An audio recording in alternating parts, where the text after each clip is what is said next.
Simon, third time's a charm. Technology's been letting us down this week, but we finally got you in front of the camera to review the Barrow Raiders game. You got the win at the Shea to progress to the next round of the Cup. When you look back on that performance, you've had a few days now to reflect. Are you happy with the way that things went?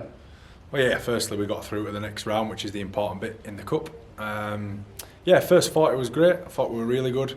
Probably left some points out there, considering the amount of possession we had, but you know, based on where we have been, that's what we've been aiming for. That's what we've prepped for every week, and we haven't managed to deliver. But yeah, the first 40, I was happy. Lads are really happy where they're at, and then the second half, we started it in poor fashion with an error in the first set after having a chat around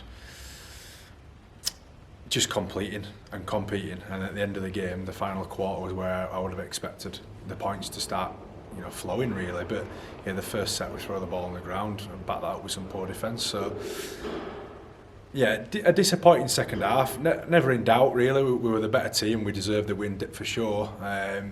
But yeah, second half was just a mixed bag. First half was great really, but the second half mixed bag, and we need to remedy that. Trying our best in the background to try and get that consistency, and I think we had a chat privately around consistency, and I do think at the minute, obviously Featherstone are in the league.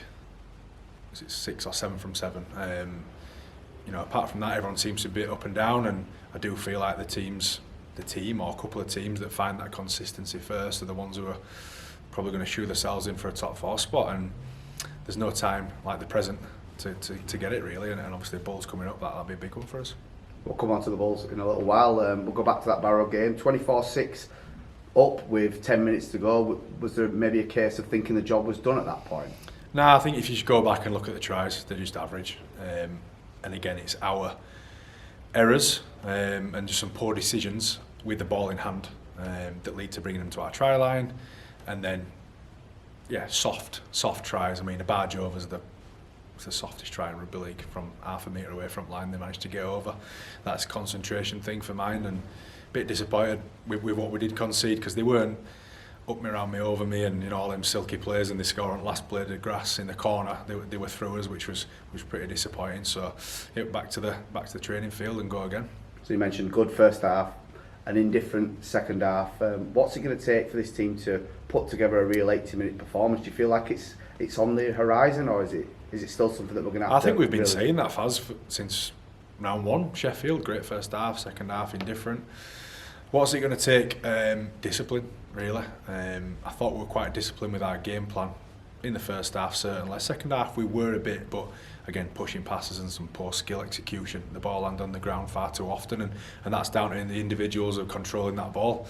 You know, as I said, the half-time chat is, boys, let's complete. Are we all on board with that? And everyone's buying in.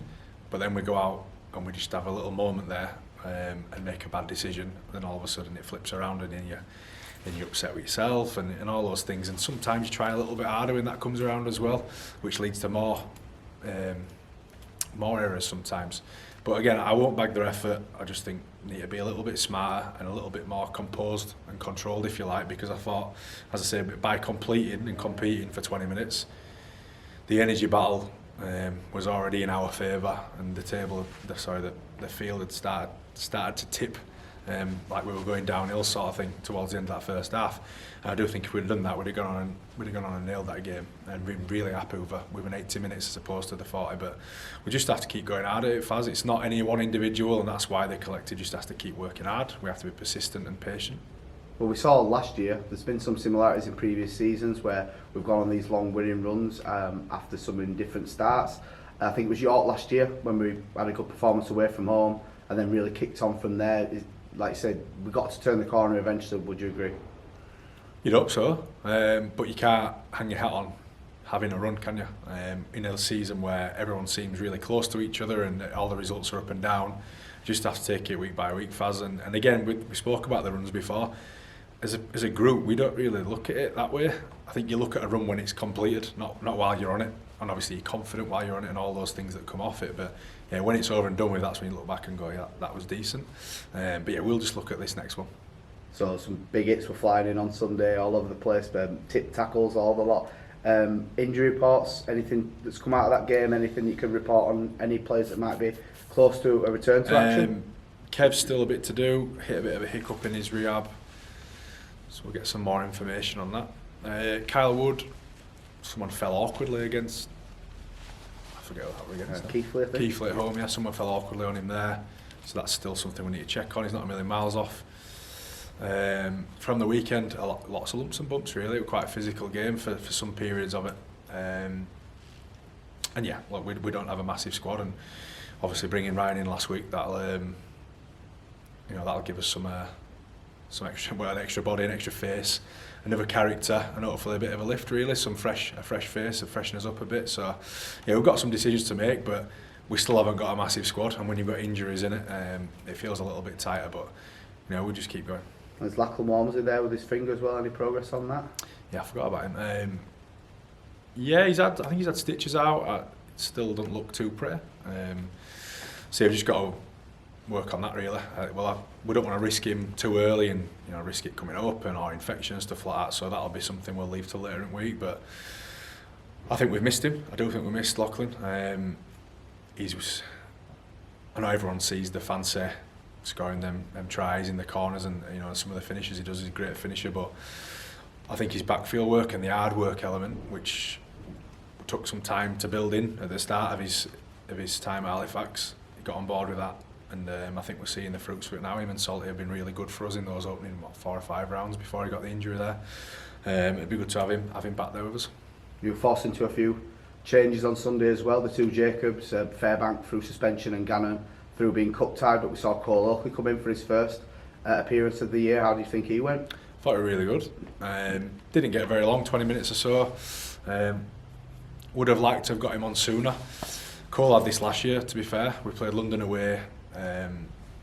Obviously, we're not overlooking London. We'd put a marker down on travelling down there and having a good game and bringing the points back. But when someone comes in who hasn't been playing too often, you need to have everyone else playing at a good level so they can sort of transition in quite easily. The idea would have been to have Cole on a bit sooner, but for our own, being the masters of our own demise, as we said before, early in that second half. But with the minutes he had, I thought it was good. Showed some intent in defence.